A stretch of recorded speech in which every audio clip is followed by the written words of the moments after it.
Dr. Franklin Santana Santos é médico geriatra, doutor em medicina pela Faculdade de Medicina da Universidade de São Paulo, é pós-doutorado em psicogeriatria pelo Instituto Karolinska da Suécia, formação complementar em saúde e espiritualidade pela Duke University, Estados Unidos, professor colaborador da disciplina de tanatologia da pós-graduação da Faculdade de Medicina da Universidade de São Paulo, é sócio fundador da Pino Longeva, assessoria e consultoria em saúde e educação, é autor de vários livros científicos, dentre eles A Arte de Curar e outros que estão lá fora, viu?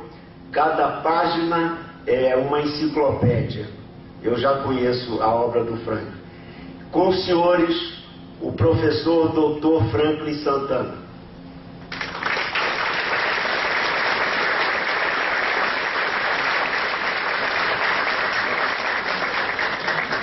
Ele vai apresentar o tema Aplicações Clínicas da Espiritualidade.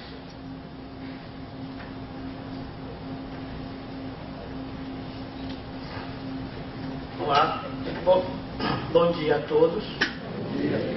Eu gostaria, em primeiro lugar, de agradecer a oportunidade e o convite de estar aqui, parabenizar a vocês por terem disponibilizado um tempo para assistir um pouco a respeito dessas questões da ciência e da espiritualidade, parabenizar a Faculdade de Medicina por ter acolhido esse evento, ao Gilson e a sua equipe, e todos que, direto ou indiretamente, trabalharam para o sucesso e realização desse evento.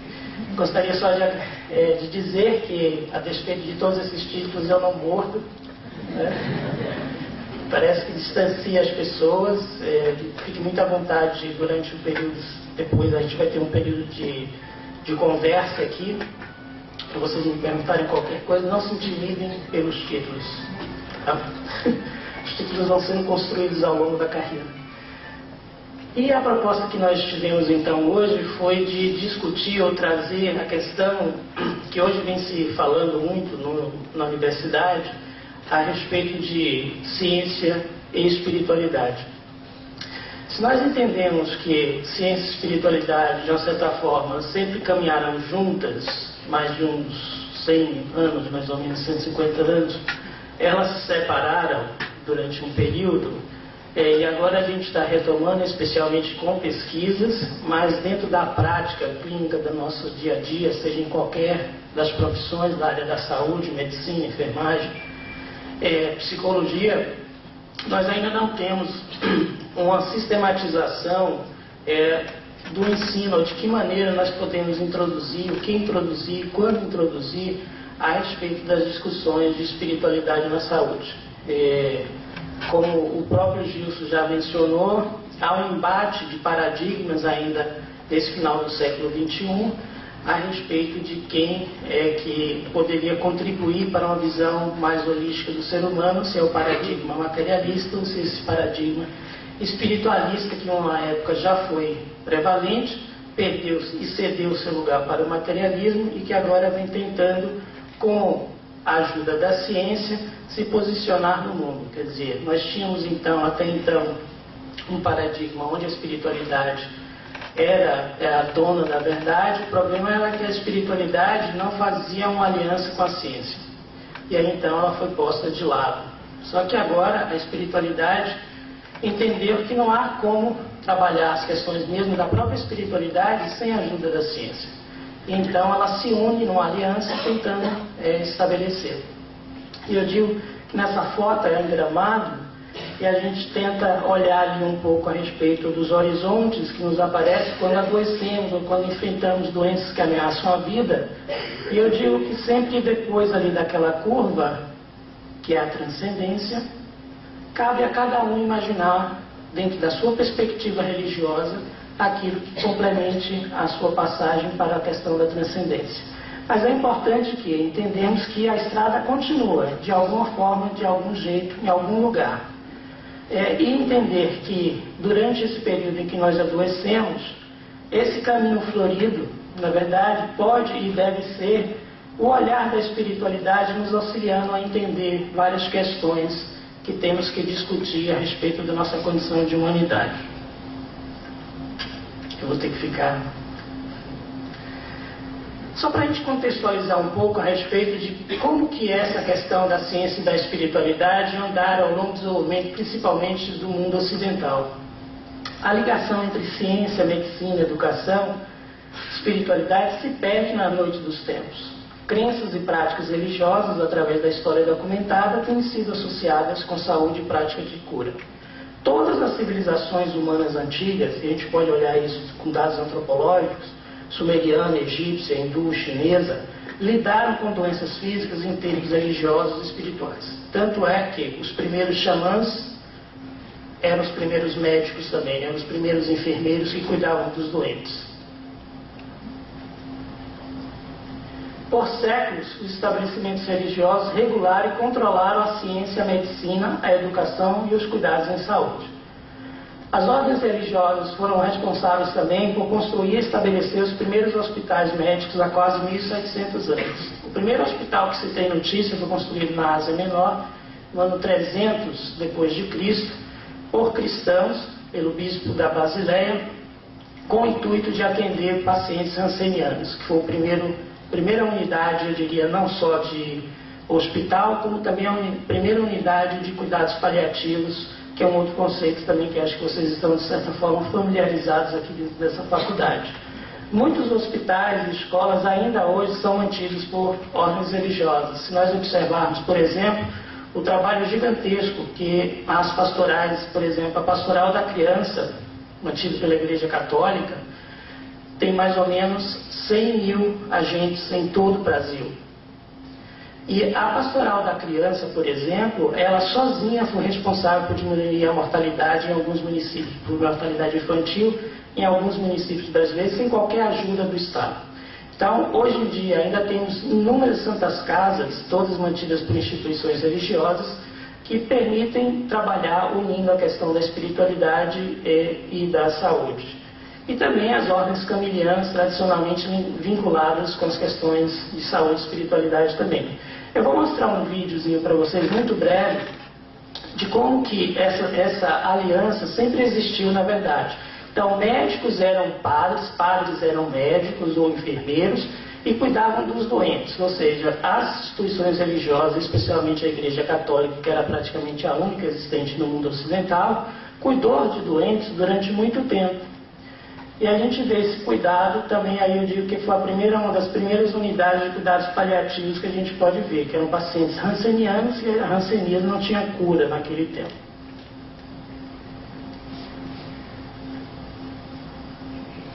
Pode mostrar.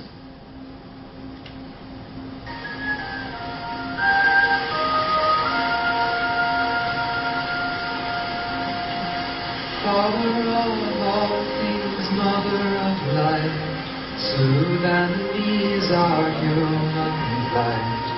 Mary in mercy. Aí a gente pode ver os esboços de todas as profissões da área da saúde: enfermeiros, fisioterapeutas, nutricionistas, médicos, psicólogos.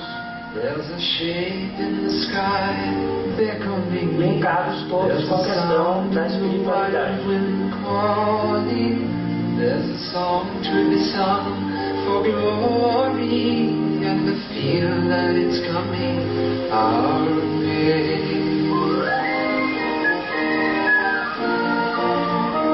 There's a pain on the land weakening me. There's a sigh in the city of sorrow. There's a shadow of darkness accumulating, and I feel that it's coming our way.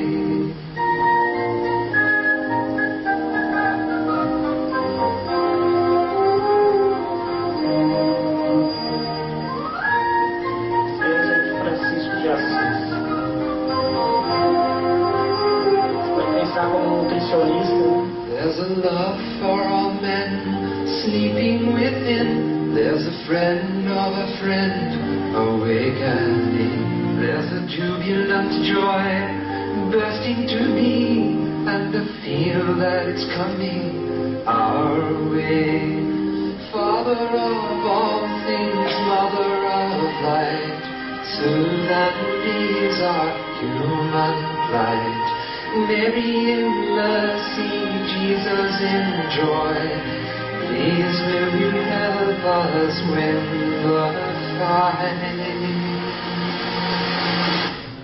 A gente observa nesse vídeo que grande parte da medicina, durante mais de 1.700 anos, basicamente os cuidados oferecidos eram os cuidados paliativos, associados com as questões da espiritualidade, ou seja, todos os pacientes doentes normalmente recebiam tratamentos desses religiosos associados com um suporte espiritual para essas pessoas. Só que aí o que vai acontecer? No final do século XIX, mais ou menos, há um cisma entre a espiritualidade e especificamente para a medicina. Eu vou fazer uma leitura aqui um pouco mais da parte médica, uma vez que eu tenho uma formação e o viés vai ser médico. Freud, então, eloquentemente descreve as influências neuróticas e irracionais da religião na psique humana nesse livro dele, Futuro de uma Ilusão, que tem tradução em português, e em numerosos outros artigos.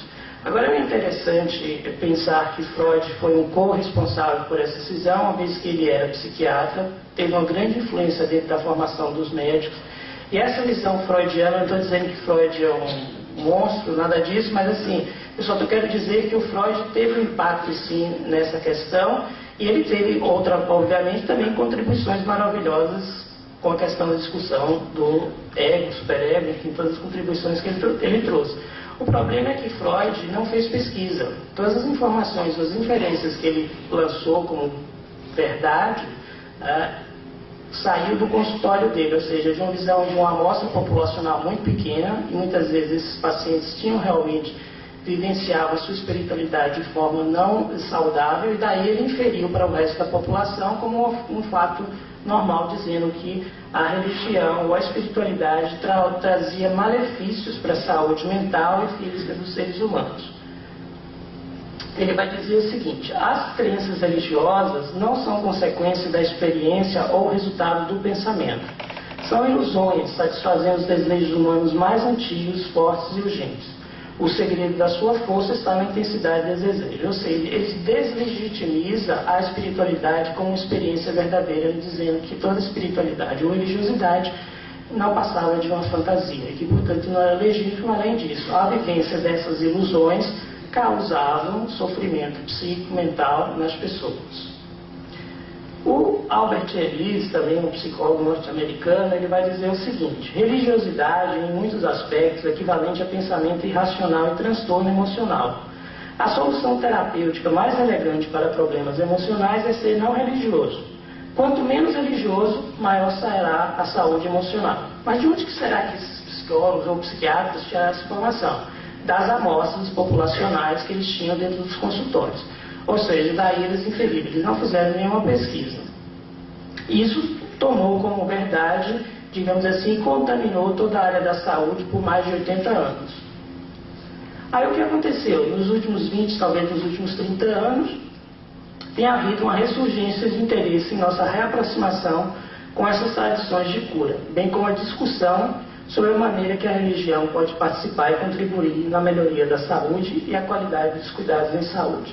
É interessante que na década de 80, mais ou menos, pesquisadores norte-americanos, especialmente epidemiologistas, começaram a cruzar dados a respeito, porque lá nos Estados Unidos eles perguntavam, por exemplo, a religião das pessoas, quantas vezes elas iam em determinada frequência religiosa, em uma igreja, enfim, um templo. E aí eles cruzaram os dados com indicadores de saúde. E ao contrário daquela crença inicialmente de que se fazia com Freud e Ellis, de que a espiritualidade estava relacionada com doença mental, doença física, eles observaram que quanto mais religiosas as pessoas eram, quanto mais elas frequentavam as suas instituições, mais saudáveis eram essas pessoas.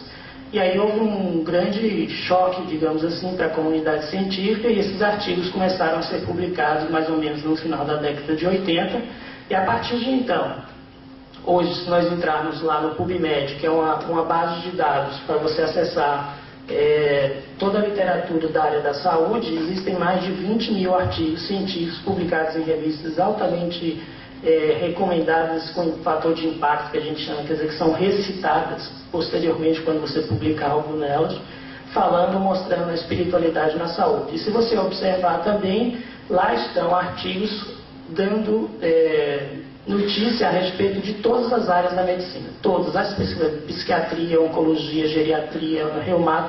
Não existe uma única especialidade médica que não tenha artigos falando sobre a questão ou a relação entre espiritualidade e saúde. Mas não só na medicina, na psicologia, na enfermagem, na fisioterapia, na terapia ocupacional, enfim, todas elas estão recebendo também contribuições desses profissionais da interação ou da relação geralmente positiva entre saúde e espiritualidade. Agora, quando nós falamos de espiritualidade e religiosidade, é interessante que a gente distinga essas duas questões. Porque muitas vezes o que está, na verdade, sendo pesquisado mais rotineiramente hoje na medicina é a questão da religiosidade e não da espiritualidade, como a gente vai distinguir aqui. Enquanto que na religião o foco é focado na comunidade, aqui é um processo mais individual. Outra coisa interessante com relação à questão da religiosidade e que normalmente é utilizada dentro da medicina, uma vez que grande parte da metodologia que nós utilizamos hoje é quantificar e mensurar determinadas coisas. Né? Pesquisas quantitativas são as mais valorizadas dentro do processo acadêmico e científico atual. E justamente na religiosidade eu posso observar, medir e olhar determinadas questões. Por exemplo, eu posso saber qual é a sua religião e perguntar para você com que frequência você reza, com que frequência você vai em uma determinada instituição. Isso eu posso medir, quantificar e correlacionar com qualquer variável do ponto de vista de saúde que eu queira estudar. Mas eu não posso quantificar quão intensa é a sua fé, por exemplo, em Deus. Eu não tenho um instrumento que eu possa medir essa fé em Deus ou essa sua crença em determinados aspectos da sua religião. O conhecimento normalmente ele é formal, ortodoxo, organizado, aqui já é menos formal, é orientado para o comportamento, então você segue ritos dessa sua religião em geral, né? São práticas exteriores, por exemplo, fazer o Pai Nosso, ou ir na igreja, rezar uma Ave Maria, ou rezar o terço, orientado para o emocional e para as práticas interiores. Há um autoritarismo, uma vez que quem estabelece o que é verdade e o que é bom é a autoridade religiosa da sua religião. Não é autoritário, uma vez que as crenças, quem designa é o próprio indivíduo. E há uma doutrina clara separando o que é bom e o que é mal. Aqui já não tem essa definição ou essa orientação. Não sei se os cabelos estão atrapalhando vocês de lerem essa parte final aí, talvez esteja incomodando, não sei. Tá? Tá, Justo, é melhor ler. Se você puder tirar esses cadeias, porque acho que as pessoas não estão conseguindo ler direito. Então, religiosidade e espiritualidade, de uma forma sistematizada, é assim. Religião é um sistema organizado de crenças, práticas, rituais e símbolos designados para facilitar uma proximidade com o sagrado ou transcendente. E estabelecer um entendimento do relacionamento e a responsabilidade individual para com os outros vivendo na comunidade. Espiritualidade é a busca pessoal para entender as respostas das questões últimas sobre a vida, sobre o significado e sobre o relacionamento com o sagrado ou a transcendência. Ou seja, a gente pode ver que realmente a espiritualidade, que é o que a gente está um pouco falando aqui a respeito hoje, tem essa busca pessoal, quer dizer, uma coisa mais individualizada do indivíduo e não relacionada com a sua própria religião. Nem sempre a pessoa que é religiosa é uma pessoa espiritualizada. Mas toda vez que você tem uma pessoa espiritualizada, de alguma forma ela tem algum componente religioso associado. Aqui é a enfermeira Florence Nightingale. Eu gosto da Florence e eu faço uma homenagem às enfermeiras, porque elas vêm também liderando essas pesquisas em relação à questão da espiritualidade, uma vez que o cuidado espiritual está relacionado com o cuidar propriamente dito, e que elas ainda, a despeito das perdas que houveram, elas ainda conservam muito mais do cuidar do que a própria profissão da medicina. Então, o que podemos entender por espiritualidade? Eu gosto dessa definição dela, que é: nós não podemos chamar de amor, admiração, veneração, tampouco a confiança que um ser humano tem em outro. Isso nós chamamos de influências humanizadoras. Mas sentimentos advindos da consciência de uma presença superior à humana, desconexa da materialidade, isso nós podemos chamar de influências espirituais. E ela categoriza bem isso porque é uma corrente hoje dentro da questão dos estudos relacionados com espiritualidade, de incluir espiritualidade com essas questões aqui: admiração, veneração, confiança, empatia pelo outro, como manifestações da espiritualidade. E ela entende que não, espiritualidade é algo que transcende a tudo que é material, o que está tudo aqui, que a gente pode ver e tocar. Então, perguntando do ponto de vista da questão da prática clínica, né, por que nós deveríamos discutir ou trabalhar com espiritualidade no nosso dia a dia, no consultório, na enfermaria, nos ambulatórios? Uma pesquisa realizada pelo Kenny, lá da Duke, nos Estados Unidos, ela vai dizer o seguinte: os pacientes têm necessidades espirituais? Óbvio, a resposta parece ser óbvia, mas ele quis constatar isso de fato. Aí é um estudo multicêntrico com 230 pacientes portadores de câncer avançado, né, onde as necessidades espirituais são praticamente unânimes. 88% dos pacientes disseram que a religião foi pelo menos de alguma forma importante para eles. Entretanto, um pouco menos que a metade, 47%, disseram que suas necessidades espirituais foram minimamente ou não foram em nada atendidas por sua comunidade religiosa. Isso eu estou dizendo ainda das comunidades religiosas, diferentemente do Brasil, onde nos Estados Unidos tem a figura do capelão, ou essas comunidades elas são ativamente responsáveis também por dar assistência às pessoas que estão doentes, né? Mais ainda, 72% disseram que suas necessidades foram minimamente ou não foram em nada atendidas pelo sistema médico, ou seja, eram pacientes graves com câncer avançado, tinham necessidades espirituais presentes e essas necessidades não foram atendidas ou ouvidas pelo staff médico, o staff da saúde. E a gente faz uma ressalva que nos Estados Unidos também, na Europa, uma grande parte, existe a figura do capelão. Aqui não é obrigatório, não tem essa função dentro. O capelão nos Estados Unidos é um profissional da área da saúde, treinado durante 4 anos, um profissional da área superior, para lidar com as questões das suas necessidades espirituais que os pacientes podem apresentar durante o período de internação. Nós não temos aqui, infelizmente, isso institucionalizado ou formalizado para que as equipes de saúde integrem capelães de qualquer ordem religiosa para dar assistências espirituais. A despeito de não haver ressalva ou a proibição de que pacientes doentes podem receber visitas de seus religiosos, isso não é estimulado, isso também não é prescrito, digamos assim, pela equipe de saúde, uma vez que ela não identifica as necessidades espirituais como uma necessidade a ser atendida durante o cuidado, visando praticamente só o corpo e esquecendo dessa porção ou desse aspecto da integralidade do ser humano. Crenças religiosas, então, influenciam as decisões dos pacientes sobre seu tratamento? Essa é uma pergunta que a gente tem que responder ao, vamos dizer assim, oferecer ou tratar de falar sobre as questões da espiritualidade dentro do sistema de saúde.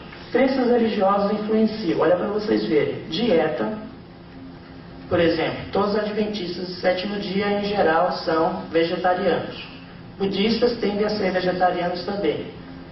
Cooperação com tratamento médico, tomar quimioterapia ou radioterapia, aceitar transfusão de sangue, a testemunha de Jeová, que são mais vacina das crianças, por exemplo, aquela igreja do Tom Cruise, agora cientologia, né, que tem uma corrente nos Estados Unidos forte, que tem chegado aqui no Brasil, não aconselha as pessoas a fazerem cuidado pré-natal ou vacinar as crianças.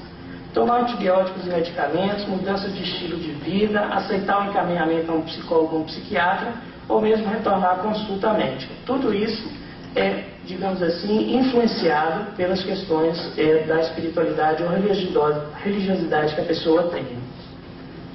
A religião, então, ela é prejudicial ou benéfica à saúde das pessoas? Na verdade, ambas as coisas podem acontecer. Ela é prejudicial quando? Porque ela inibe a sexualidade, divide entre santos e pecadores, os salvos e os do mundo, cria intolerância e hostilidade aos de fora, cria paranoia, interfere com o pensamento racional e crítico. Ela é prejudicial também quando ela gera culpa, diminui a autoestima, reprime a raiva, a ansiedade e medo através de crenças punitivas, impede a autodeterminação, o crescimento pessoal e o funcionamento autônomo, favorece dependência, conformismo e sugestionabilidade. Isso não quer dizer que todas as religiões fazem isso ou que acontece isso com todas as pessoas, mas que elas podem sim, dependendo do aspecto doutrinário, que lembra aquela questão da religiosidade, da espiritualidade que eu expliquei previamente, a religiosidade ela pode ter esse contexto, né? Mas ela também pode ser benéfica. Quando é que a religiosidade e a espiritualidade é benéfica? Porque ela reduz a ansiedade existencial, oferece esperança, sentido e significado, ajuda a enfrentar o sofrimento, oferece solução aos conflitos, lida com o problema perturbador da morte. Aliás, não tem nenhuma outra, digamos, ciência no sentido do termo estrito que oferece algum tipo de solução para a morte, excetuando a religião. A religião é a única, digamos, dentro da teologia, é a única ciência entre nós a lidar ou falar ou dar uma solução para a morte. As outras ciências não entram nessa questão. Dá a sensação de poder e de controle diante do enfrentamento de doenças, especialmente as doenças mais graves e severas que têm um risco de morte. Ela é benéfica também porque ela suprime estilos de vida autodestrutivos, promove coesão social, fornece uma identidade, dá base para um ritual catártico coletivo. Então, a religiosidade tem associação positiva com o quê? Saúde física, bem-estar, prognóstico de doenças, satisfação conjugal, diminuição de mortalidade, menor índice de suicídio, não usar álcool e drogas, delinquência, depressão e divórcio. Aqui é só um sumário de alguns artigos ou de trabalhos que vêm sendo publicados recentemente a respeito da associação entre religiosidade e espiritualidade e determinadas questões que a gente vê na prática clínica, na prática do dia a dia. Por exemplo, sensação de bem-estar e esperança, 91 trabalhos de 114 trabalhos identificaram que a religiosidade e a espiritualidade está associada com bem-estar, esperança e otimismo. Propósito e significado na vida, 15 de 16 trabalhos. Menor depressão, menor taxa de depressão e recuperação é mais rápida em 60 de 93 trabalhos. Menor taxa de suicídio, 57 de 68 trabalhos. Maior apoio social. Isso é só alguns itens que a gente pode observar o impacto positivo que a espiritualidade pode ter na saúde das pessoas. E aí uma crença, aí a gente tem que entender o universo dessa espiritualidade, dessa religiosidade no Brasil. Acredita, quantos por cento, por exemplo, vocês acham dos brasileiros, quantos por cento dos brasileiros acreditam em Deus? Quantos por cento? Chuta aí. 90? Quem dá mais? 98. O último dado do Datafolha, 99% dos brasileiros acreditam em Deus. Só 1% se considera ateu de fato, graças a Deus. Em vida após a morte, 86%. Uma coisa interessante também, por exemplo, quantos por cento dos brasileiros acreditam no Espírito Santo? Quem deveria acreditar no Espírito Santo? Católicos, protestantes acreditam também? Acredita. Que Deus existe, então, 99%, Espírito Santo, 97% da população acredita no Espírito Santo. Quantos por cento dos brasileiros acreditam, por exemplo, na reencarnação? Aí a pergunta é, quem deveria acreditar na reencarnação? Espíritas, budistas, religiões afro-brasileiras, hinduísmo, né? Quantos por cento dessas religiões representam na população brasileira? 70. Quantos? 70. Não. Pelo censo, eles não são nem 5% da população. Pelo Datafolha. Agora, quantos por cento disseram pelo Datafolha que acreditam na reencarnação? Mas aí é que, olha, acredita totalmente de pé junto. Acredita. Totalmente.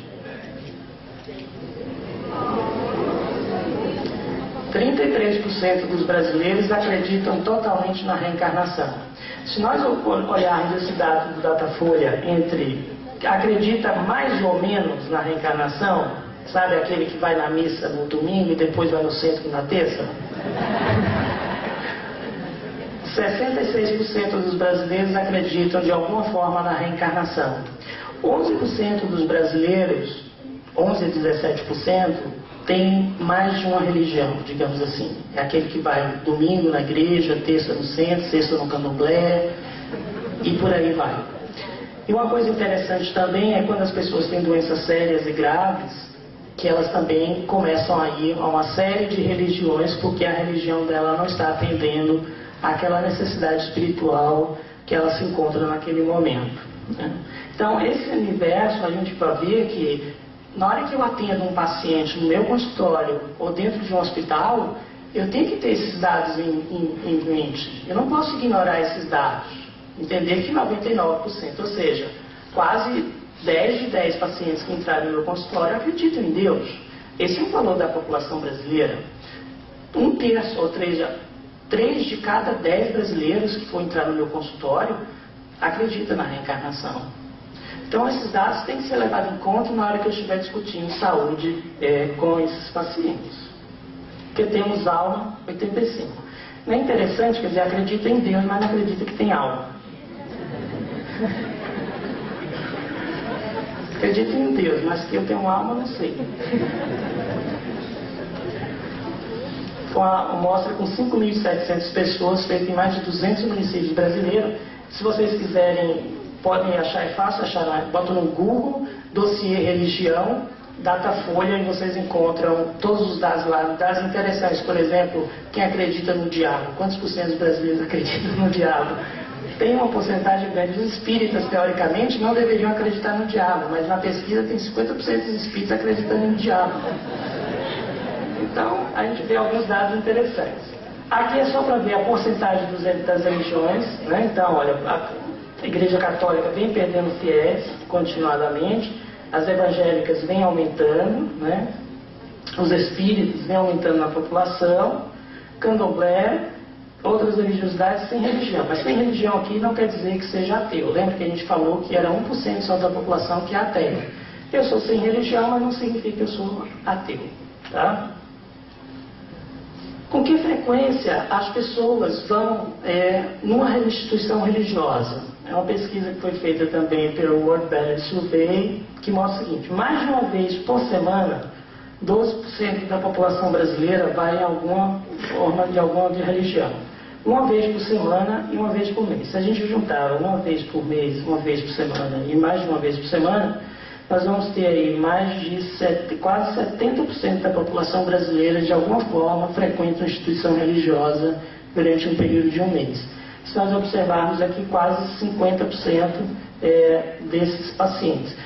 E aí a gente vai olhar, por que é importante? Porque se repare bem, se um paciente meu vai toda semana na religião, ou vai na igreja receber uma missa, ou no templo, no que for, na forma de instituição, e ele fica internado, por exemplo, mais de uma semana, significa que ele está sendo privado de um serviço religioso que ele teria que assistir naquela semana.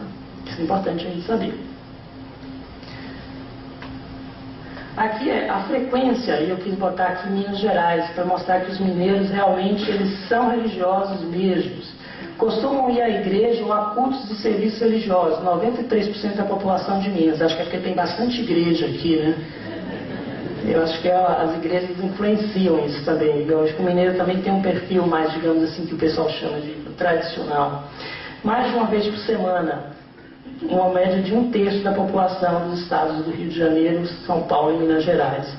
Uma vez a cada 15 dias e uma vez por mês. Então a gente observa que novamente essa frequência é alta de serviços religiosos. Um dado interessante, antes de mostrar a próxima tabela, eu gostaria de perguntar a vocês: com que frequência vocês acham que a população brasileira reza ou ora todos os dias? 30%, está falando aqui? 60%? 90%? Vamos ver? Costumam rezar ou fazer orações. 90% da população brasileira reza de alguma forma. Rezam todos os dias. 72%, os mineiros sempre na frente, vocês estão vendo, né? Liberam sempre. Rezam bastante aqui em Minas, 79%. Quase todos os dias, né? Então, se a gente observar realmente que quase todos os dias e diariamente é uma necessidade. Então, a gente vê que, na verdade, introduzir espiritualidade nada mais é do que uma coisa natural. Ou seja, quando eu olho para o meu paciente e eu vejo que ele tem valores religiosos, que ele tem práticas religiosas praticamente diárias ou semanais, e eu simplesmente ignoro isso dentro da minha prática médica enquanto controle de saúde, eu estou ignorando uma parte da saúde dessa pessoa. Então é importante a gente entender essas questões. Outro dado que é muito importante é em relação à questão do conforto. Obtém conforto e força da religião. E diante da diversidade da dor e sofrimento, não é comum, eu nunca ouvi, por exemplo, ninguém, em um momento, ao internar numa UTI, por exemplo, eu nunca observei, eu trabalhei muitos anos em UTI, e eu nunca vi uma família, no mesmo instante, ligar para pedir uma corrente de oração. Todos sem exceção, ligam para os parentes, para os amigos, para pedir para orar porque está lá na UTI, ou então está internado, levam o nome para as suas instituições religiosas para que as pessoas, o pastor, o padre ou no centro espírita possam receber ajuda. Então, diante dessa questão da dor e do sofrimento, quase 90% da população utiliza a espiritualidade ou a religiosidade para enfrentar aquela dor, aquele sofrimento, especialmente se tem doenças que ameaçam a vida. A importância, então, da religião na vida delas, muito importante, 60%. As mulheres também é outro dado interessante, eu não trouxe aqui todos os dados, mas essa questão da importância da religiosidade ou da espiritualidade na vida é maior nas mulheres, nos idosos e nas pessoas de classe socioeconômica mais baixas e de nível educacional também menor. Porque as outras classes têm outros tipos de apoio e de suporte. Os mecanismos fisiopatológicos, vocês vão ter uma aula só sobre isso, é só lembrar que na questão da espiritualidade ou da religiosidade, a ciência está olhando isso como um mecanismo natural, não há uma intervenção divina, nem de espíritos, uma vez que o paradigma atual não aceita nem admite nem Deus, nem tampouco da existência de um outro plano não material ou não físico. Então tenta entender que, na verdade, o que acontece? A espiritualidade atua diminuindo o estresse das pessoas, e essa diminuição de estresse tem repercussão no sistema imunológico, sistema endócrino e sistema cardiovascular. Diminui a frequência cardíaca, pressão arterial, o sistema endócrino produz menos cortisol, que é o hormônio relacionado com o estresse, e o sistema imunológico trabalha de forma mais atenta, ele fica mais esperto, identificando vírus e bactérias ou tumores que possam surgir. Vou mostrar só alguns exemplos depois aqui para vocês.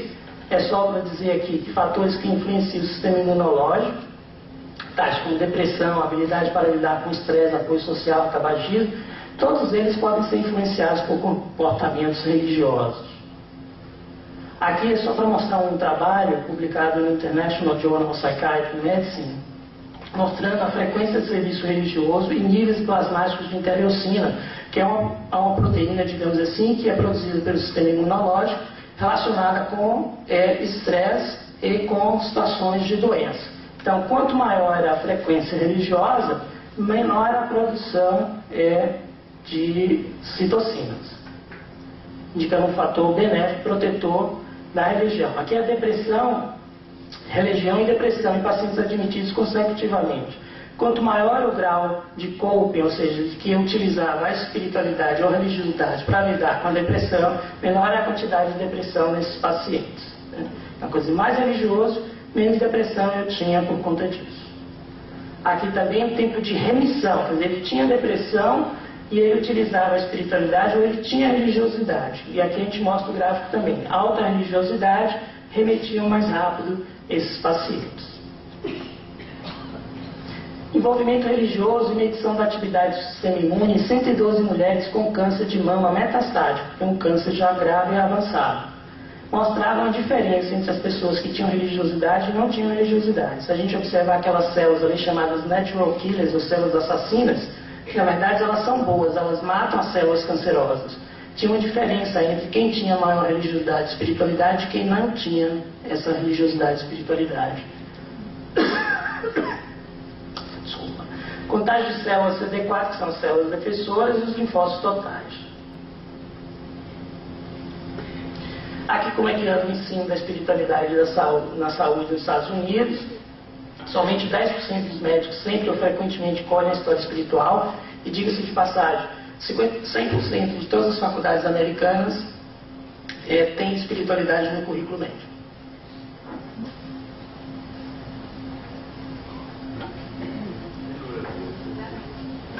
Bom, entendi.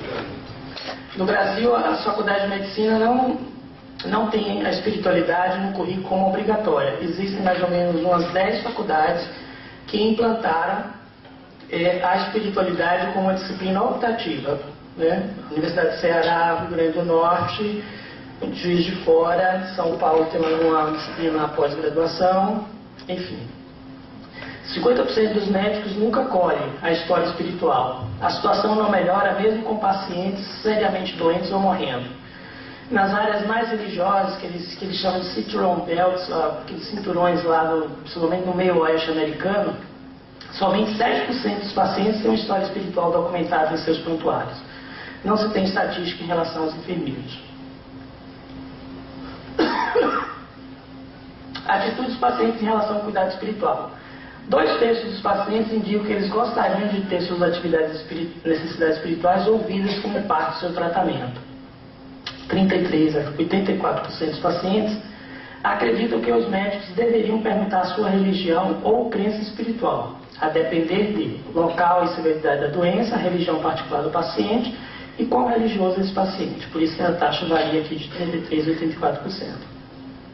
Olha esse dado como é interessante. 66 a 88% dos pacientes disseram que eles teriam mais confiança nos seus médicos se este ou essa perguntasse sobre suas crenças religiosas. E menos de 10% dos médicos fazem isso. 19 a 78% são a favor que seus médicos orem com eles, a depender do local, severidade da doença e religiosidade do paciente. Pouquíssimos, acho que raríssimos médicos fazem isso. E a gente vai trabalhar um pouco, ensinar como é que a gente pode fazer isso na prática clínica. Então, por que incluir a espiritualidade nos cuidados ao paciente? Razões são essas. Muitos pacientes são religiosos e gostariam de falar sobre suas necessidades no cuidado em saúde. Muitos pacientes têm necessidades espirituais relacionadas com a doença que poderiam afetar a saúde mental, mas elas não são atendidas. Pacientes, particularmente quando hospitalizados, são frequentemente isolados da sua comunidade religiosa. Crenças religiosas afetam decisões médicas e podem ter conflitos com o tratamento. E religião influencia cuidados de saúde na comunidade. E hoje em dia, todos os hospitais de grande porte no país, e nos Estados Unidos também, se querem receber o que eles chamam de, vamos dizer assim, um selo de qualidade, chamado Joint Venture, Joint Commission, para ser classificado como 5 estrelas, digamos assim, um hospital. Esse hospital tem que ter unidades de cuidados paliativos, e eles têm que ter também equipes que trabalham com as questões da espiritualidade. Então, os hospitais estão fazendo isso, não por conta que eles estão interessados especificamente na espiritualidade, mas como um pré-requisito do Joint Commission para atender um padrão de qualidade. Eu vou passar isso aqui. Crenças religiosas podem afetar decisões médicas ou conflitar com tratamentos médicos? Olha, crenças religiosas podem influenciar decisões médicas. Fé em Deus ficou em segundo lugar de 7 fatores que mais comumente influenciam a decisão de aceitar quimioterapia, por exemplo. Crenças religiosas podem afetar tomadas de decisão no fim da vida, como doação de órgãos ou retirada de alimentação e suporte ventilatório. Por exemplo, dependendo da crença religiosa, eu não vou dar ou doar o meu corpo. E quando eu chegar lá no céu, se eu tiver sem um olho ou sem um fígado, né, como é que eu vou processar? Mas é verdade, a gente vê isso. Uma das grandes indagações, exatamente na hora de falar as equipes, principalmente de captação e procura de órgãos, um dos grandes motivos para se rejeitar é a questão religiosa. Vamos avançar. Ô Gilson, você me avisa o tempo, tá? Melhor aderência, então. Aqui estão alguns dados interessantes. Por exemplo, se é hipertenso, 12. Se hipertenso, mais propenso a tomar medicação para a pressão alta. Pacientes com doenças renais em estágio final são mais propensos a aderir ao esquema de diálise. Isso tudo quem é religioso tem uma religiosidade. Então deixa eu avançando. Por que inclui então a espiritualidade nos cuidados ao paciente? Pacientes que se apoiam na religião lidam melhor com doenças. Envolvimento religioso está relacionado com comportamentos saudáveis. Envolvimento religioso está relacionado com melhor saúde e um aumento do prognóstico médico. Tem um estudo interessante, eu não trouxe aqui, mas eu lembrei agora, feito em Israel, que mostrava que pessoas que tinham vizinhos religiosos tinham melhor saúde. Ou seja, você não precisa ser religioso, basta que seu vizinho seja. Por quê? Aí o que eles observaram? Que, na verdade, os vizinhos, sendo religiosos, adotam um padrão de comportamento. Não fumam, não bebem. E como nós somos seres sociais, nós queremos ser admitidos ou ser bem vistos numa determinada comunidade. Nós tendemos, então, a adotar os mesmos padrões comportamentais que os nossos vizinhos têm. Né? Ainda bem, esses foram dados bons, né? Imagina se a gente adota também os dados perniciosos dos nossos vizinhos. Como abordar, então, a espiritualidade? Ele fala, o Harold fala isso, mas eu acho que não precisa ser o médico. Basta ser quem está capacitado e treinado para fazer isso. O médico deveria tirar a história espiritual, uma explicação breve deveria preceder a história espiritual, a informação que precisa ser obtida durante a história espiritual, essa história colhida deve ser, então, colocada no prontuário. Eu vou passar aqui. Como é, então, que a gente colhe a história espiritual das pessoas dentro do consultório, da enfermaria ou no hospital? Esse é um dos, vamos dizer assim, um dos modelos, né, que a gente pode usar, que é o Cisimemo lá do Harold Kenny, da Duke. As suas crenças religiosas espirituais oferecem conforto ou são fonte de estresse para você? Você tem crenças espirituais que podem influenciar suas decisões médicas? Você é membro de uma comunidade espiritual ou religiosa e ela oferece apoio? Vocês não precisam copiar, porque depois eu posso deixar aí para o Gilson e ele passa aí, ou xeroca, faz alguma coisa, tá bom? Você tem outras necessidades espirituais que você gostaria que alguém atendesse, né? Esse é o modelo que a gente pode ver. Quando tem cuidados paliativos, a gente pode também fazer questões específicas para trabalhar questões de cuidados paliativos, especialmente pacientes que estão enfrentando uma doença que ameaça a vida. Ainda mais dados a respeito dos cuidados paliativos, né, que são perguntas que vocês podem ser direcionadas nesse caso. Quando o paciente é não religioso, e aí, o que você faz? Então você pergunta, como o paciente está lidando com a doença? O que dá significado ou propósito na atual situação da doença?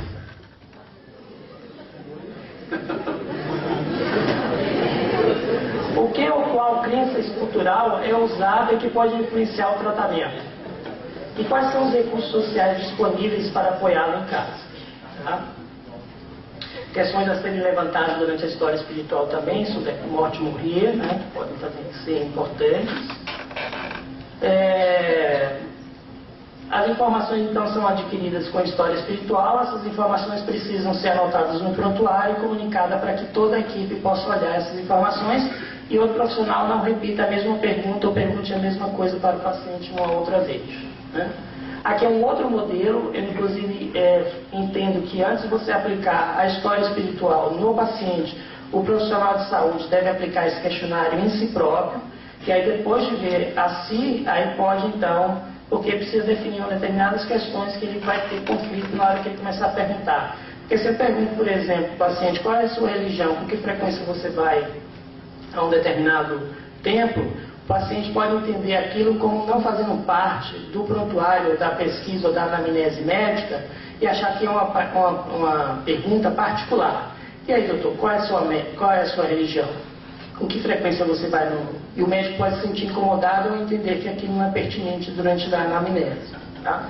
Eu digo sempre que essa questão da história espiritual deve ser inclusa dentro da própria anamnese, para ele entender que as perguntas são uma sequência, ele então não entender que ele está perguntando uma outra coisa, e sempre você dá um aviso para o paciente que agora a ciência tem ligado melhor com a questão da espiritualidade e que essas questões são pertinentes dentro da história médica, para que o paciente não se assuste perguntando questões sobre a espiritualidade. Aqui é a fé e crença que você pode perguntar para o paciente, a importância que essa fé pode ter para a sua saúde, a comunidade, como que a comunidade tem apoiado ou pode apoiar esse paciente, e a ação no cuidado. O que você vai fazer com as informações que você obteve desse paciente? É importante entender isso. Orando com o paciente. O profissional de saúde ele pode orar pelo paciente sem o mesmo saber. O profissional pode orar pelo paciente e comunicar isso ao paciente. O profissional pode estar presente quando o paciente orar. E o profissional pode orar com o paciente. Então eu posso, por exemplo, falar, olha, eu posso todos os dias, antes de sair de casa, orar pelos meus pacientes, nas visitas que eu vou fazer, enfim. Eu não posso comunicar nada para ninguém, basta fazer minhas orações em casa ou mesmo à noite. Eu posso também chegar e falar, olha, seu José, eu estou orando pelo senhor. Os pacientes também gostam, quando você fala isso. Só que é uma coisa que eu sempre falo, eu digo assim, eu nunca falo para o paciente, eu estou orando para que você fique curado. Nunca. Never eu digo isso. Eu sempre digo, eu estou orando para que você tenha forças para suportar a situação que você está vivendo neste momento. Por quê? Porque se eu falo que ele está curado, eu estou prometendo uma cura para ele, ou forçando uma cura que muitas vezes não vai ocorrer. Tá? Ter esse cuidado. Eu posso então orar quando o paciente estiver, por exemplo, eu chego no quarto e está a família fazendo uma oração. Ao invés de eu sair, eu fico presente, peço permissão e fico presente durante aquele período da oração. E também eu posso liderar a oração. Isso já é uma coisa mais avançada e eu não recomendo se você não tem um treinamento em saúde e espiritualidade específica. Então, orando com o paciente. Ao colher a história espiritual, está seguro que o paciente apreciará e estará confortável com aquela ação. A religião do profissional é a mesma, eu não preciso ser isso. Basta que o profissional da área da saúde conheça bem os ritos religiosos, as orações da religião do paciente, não precisa ser necessário.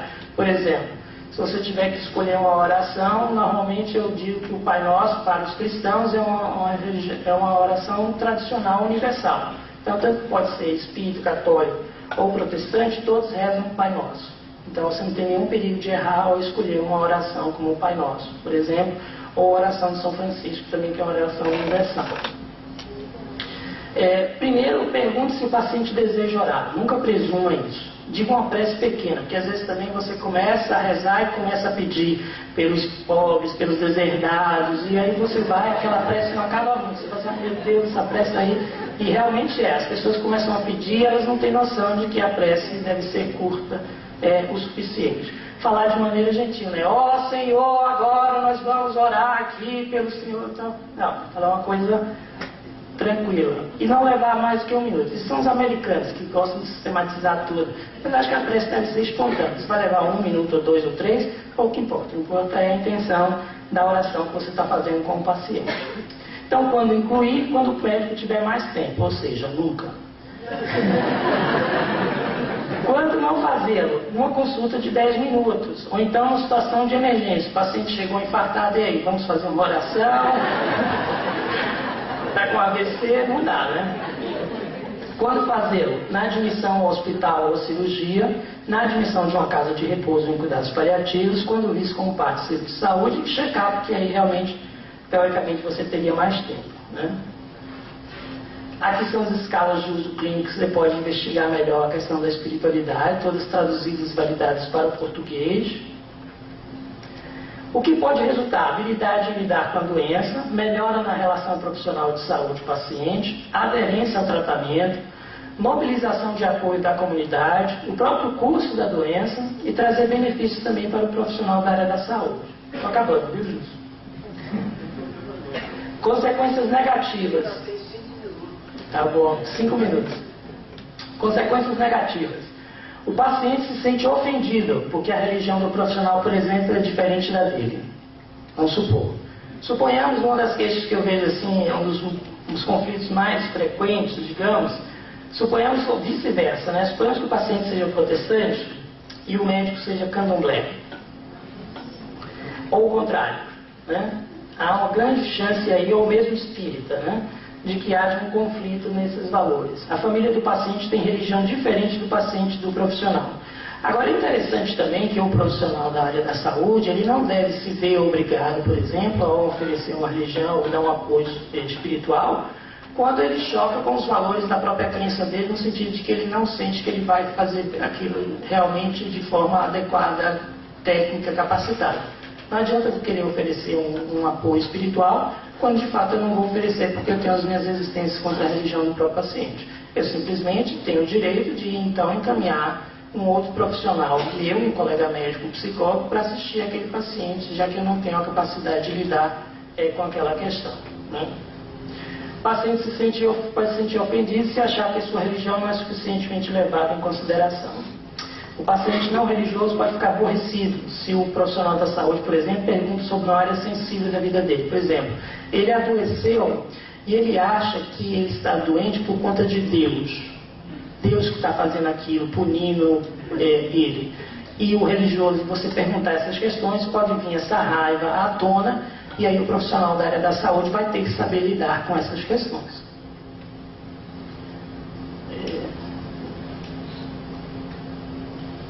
Aqui é só para dizer que nem sempre a religião é um mar de flores, tá? Dependendo exatamente de como ela é vivenciada, e essa especialmente é um trabalho muito interessante.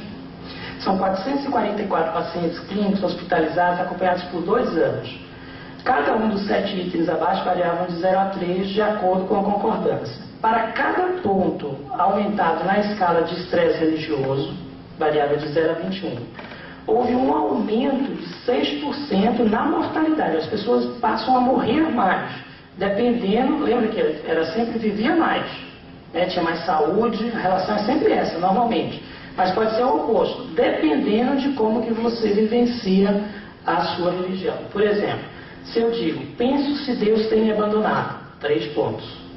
Sentir-me punido por Deus pela minha falta de devoção, 3 pontos. Penso o que eu fiz para Deus me punir. Questiono o amor de Deus por mim. Penso se a minha igreja tem me abandonado. Acredita que o diabo tenha feito isso. Questiono o poder de Deus. Toda vez que eu dou uma resposta positiva aqui, eu aumento a chance de mortalidade, que a gente chama de couping religioso negativo. Ou seja, eu entendo que nessa religião, em vez dela me dar força para lidar com a situação, ela aumenta ainda mais o meu estresse. Por conta disso é que aumenta a minha mortalidade.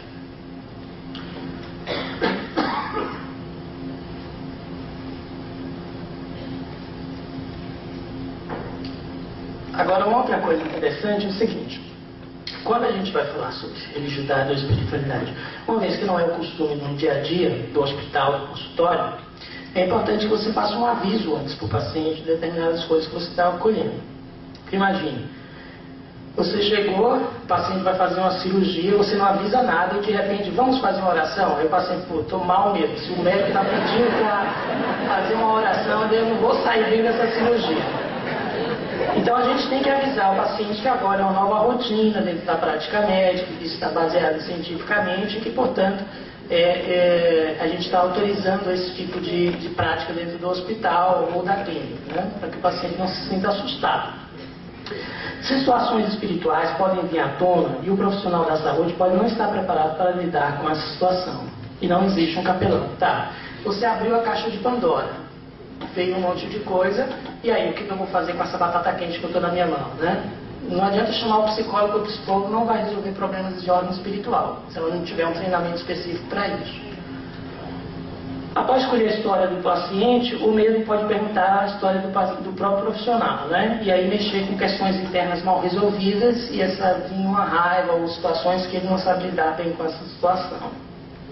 Então, quais são as barreiras e medos para não se utilizar a espiritualidade na prática clínica do dia a dia?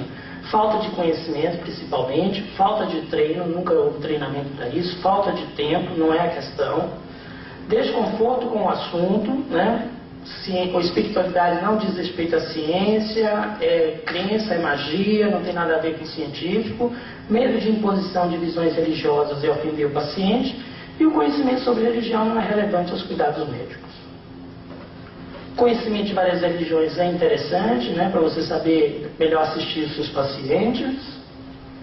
A religião, então, pode causar danos quando as crenças são rígidas e inflexíveis, quando as crenças religiosas são mágicas, usadas no lugar do tratamento médico. Então, eu não vou no médico porque Jesus vai me curar. Tá, Jesus vai te curar, mas vai te curar junto com o médico. Porque curar sozinho, eu tive até um exemplo de uma tia que ela era protestante. Ela tinha um câncer de colo de útero e ela falou que Jesus ia curar, que ela não precisava mais fazer radioterapia. Jesus curou, de fato, ela está do outro lado. Fez uma opção, né? Quando usadas no lugar do tratamento psiquiátrico. Aqui, se vocês quiserem ter um pouco mais de dados de base a respeito, é o Hospital João Evangelista, tem uma biblioteca só de saúde e espiritualidade. www.hoje.org.br. Tem um dado bem grande lá de trabalhos. Os benefícios, então, para o profissional da saúde, tratando o paciente como um todo e obtendo a satisfação com o paciente, acaba gratificando também o profissional. E a capacidade de trabalho cansada é reduzida, quando o cuidado com o paciente é uma atividade também prazerosa.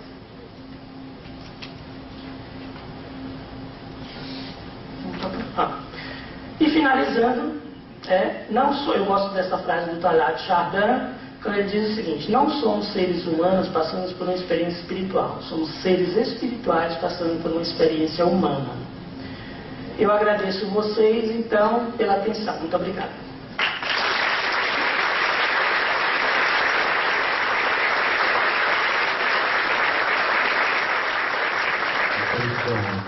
Atenção. Não acabou o trabalho dele, não. Essa é a palestra dele, terminou. Agora ele tem mais uns minutinhos para quem quiser fazer perguntas a ele. E o Arnaldo, aquele moço ali simpático, ele vai rodar quem quiser fazer pergunta ao Dr. Franco. Eu também queria só dizer que, gente, por exemplo, Aplicações Clínicas da Espiritualidade, na verdade, é um curso que a gente oferece. E demora mais ou menos de 8 a 16 horas. Esse curso, aliás, aumentou para 40 horas. E, obviamente, eu tive que fazer um apanhado, um recorte do que era possível no tempo que foi dado, que foi maravilhoso. Não falando mal do tempo, tá, Gilson? Mas que, infelizmente, a gente tem que cortar algumas coisinhas. Tá? No doubt. Olha, eu já disse, eu não mordo, não Doutor Franco? Aonde? Aqui. Meu nome é Deise. Primeiro eu gostaria de parabenizá-lo pela palestra, foi excelente. Obrigada. Eu trabalho no Poder Judiciário, sou assessora de juiz, e me deparei há pouco tempo com um caso aqui em Itajubá, de uma família que não estava permitindo a transfusão de sangue devido à religião. E foi pedida autorização do juiz para que fizesse essa transfusão. O que o senhor acha da interferência aí no caso do médico e do Poder Judiciário, no caso, para que em relação à religião, no caso, assim, esse desrespeito à religião, para que salvasse a vida dessa criança? Como que o senhor enxerga isso? Bom, é uma ótima pergunta. Em geral, assim, quando é criança, juridicamente e eticamente falando, os pais perdem um direito automático. Os pais não podem decidir sobre a vida e a morte dos filhos, uma vez que a religião dessa criança pode ser outra no futuro.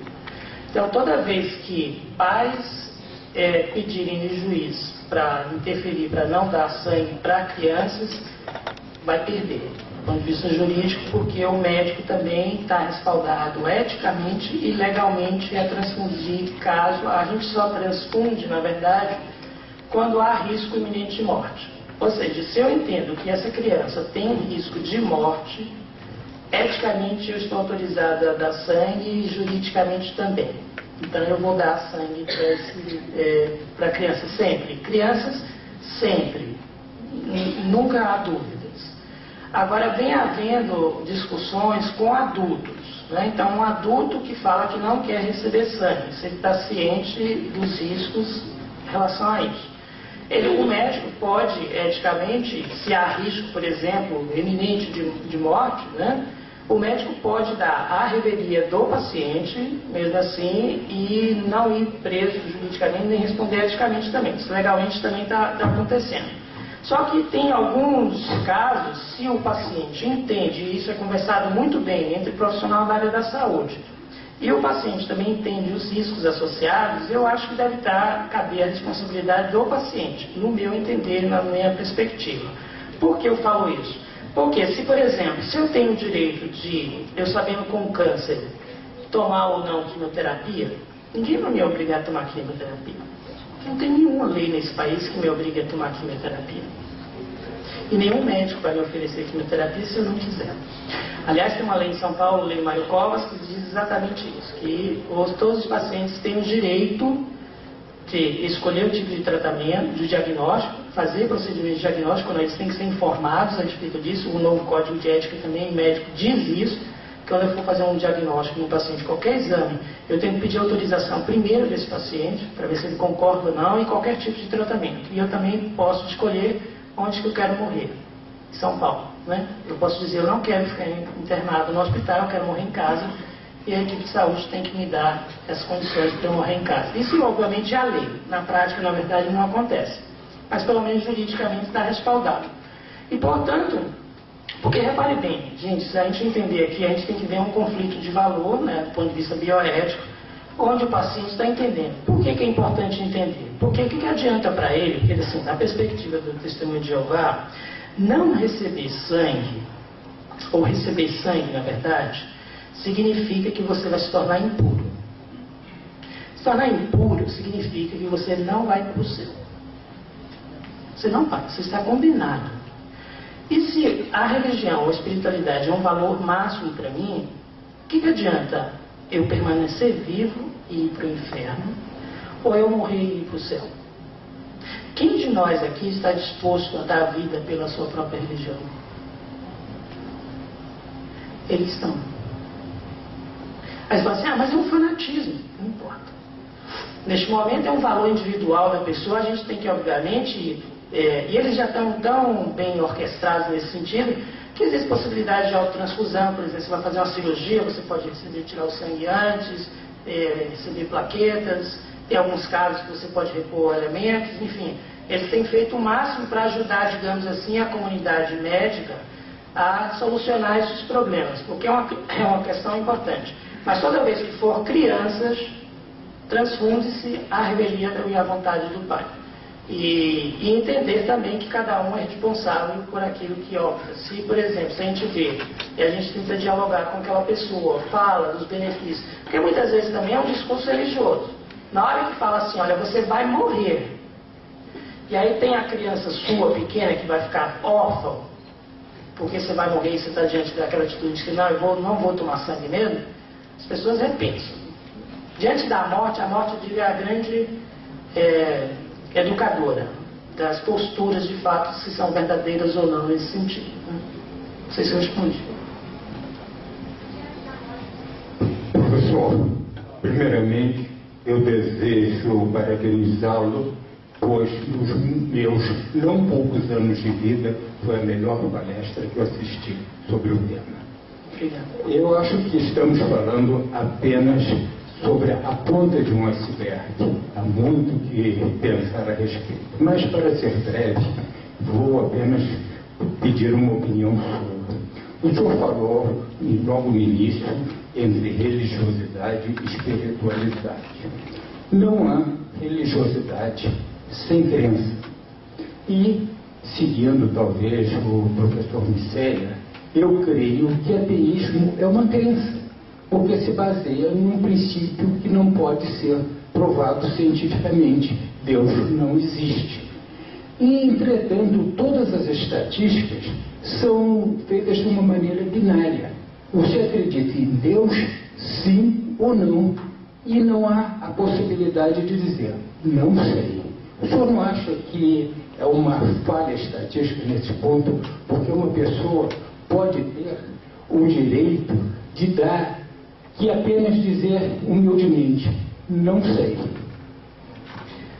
É uma boa pergunta, difícil de ser respondida assim rapidamente. É uma pergunta filosófica que envolve uma questão de se trabalhar questões dos paradigmas.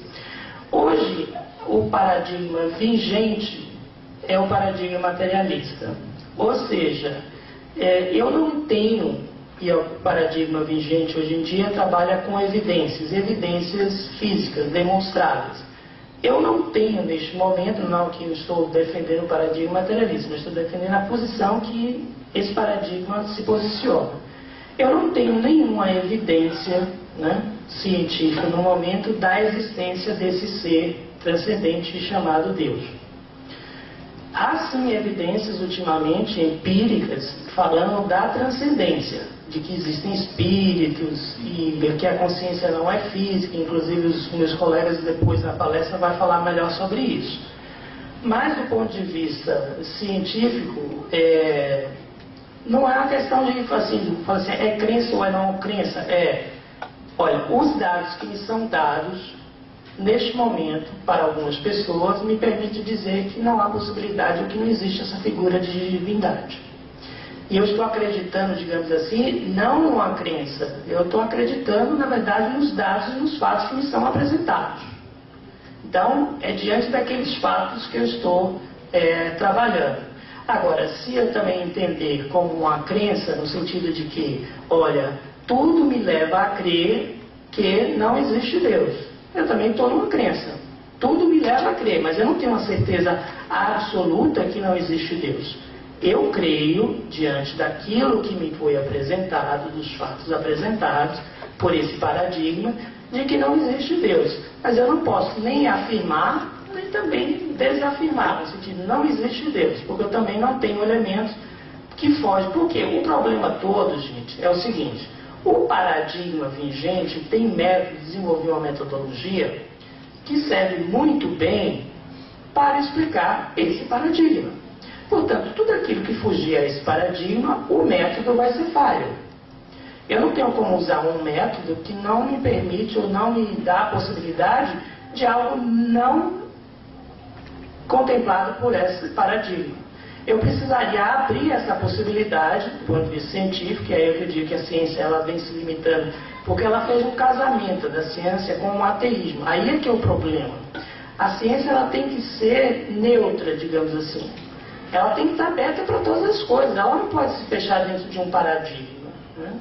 E não permitir, muitas vezes, o que está acontecendo hoje em dia é o silenciamento de todos aqueles que pensam diferente dentro da academia. Se você falar de espiritualidade, vem esse contexto histórico que eu falei aqui, mas também tem a crença pessoal da grande maioria dos pesquisadores que deveriam ser pesquisadores.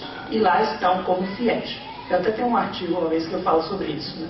Muitas vezes que as pessoas misturam seus papéis. Fiel tem que ser na sua religião. Dentro da universidade não tem fiéis, tem cientistas. Só que é difícil a gente distinguir quanto que eu sou cientista e quanto que eu sou fiel dentro da minha. E o fiel, que eu estou dizendo mesmo, o ateu também, né? Quer dizer, eu sou ateu, não sou fiel, não sou. E a minha posição, eu sou influenciado o tempo inteiro pelos meus valores, porque não tem como falar, olha, agora Franklin Espírita vai ficar ali naquele cantinho, vai entrar o Dr. Franklin agora. Não vai, porque Franklin Espírita está dentro do Dr. Franklin, que se mistura. Obviamente eu tenho que ter, separar as minhas posturas diante das questões que eu estou vivendo, mas eu vou ser influenciado sempre pelos meus valores. Aí volta aquela pergunta que você fez, por exemplo, se eu tenho o meu valor e a justiça, por exemplo, determina que eu devo dar sangue, eu falo, não vou dar sangue, porque é um valor meu, por exemplo, não dar sangue. Ou eu vou dar sangue porque é um valor meu dar sangue. E eu me recuso àquele procedimento. E a justiça não pode me obrigar a um determinado procedimento. É bonita a sua pergunta, mas é difícil responder assim, em 5 minutinhos.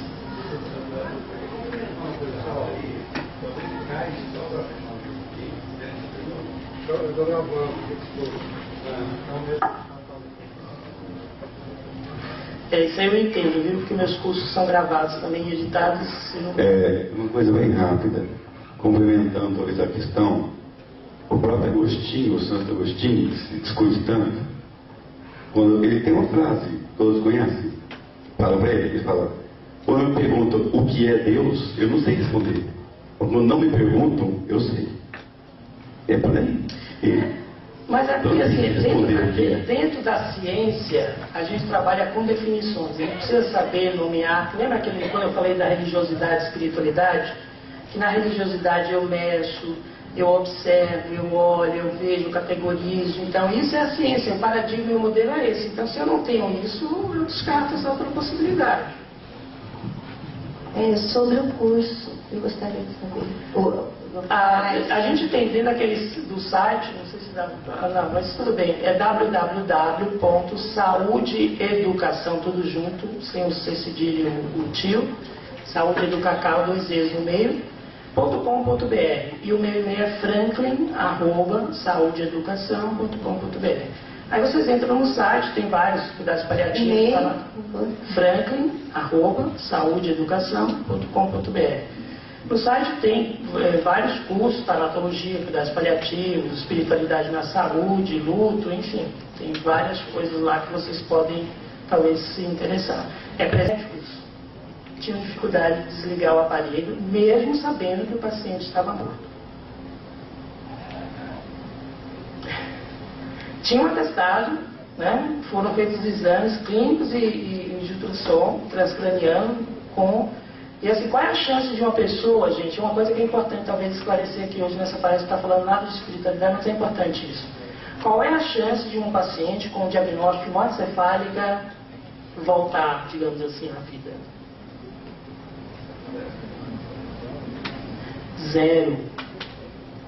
0%. Então, um médico que fala 1% não sabe fazer diagnóstico de morte cefálica. Se você disser 1% para uma mãe, é 100%. Ela vai investir nesse 100%, nesse 1%. Então, teve o diagnóstico de morte cefálica, 0. Ninguém sobrevive. 0. Você está autorizado a desligar as máquinas. E aí os médicos ficam na... E aí a família também, né? Porque assim, a família quer que deixe na UTI, mas está morto. Você vai deixar na UTI um corpo, digamos assim? Né? Não. Você tem que desligar as máquinas, porque existem pessoas precisando daquelas máquinas também. Mas você está autorizado por lei, só que os médicos têm grande dificuldade para desligar essas máquinas. Aí envolve essas questões que a gente tem das concepções de vida e morte.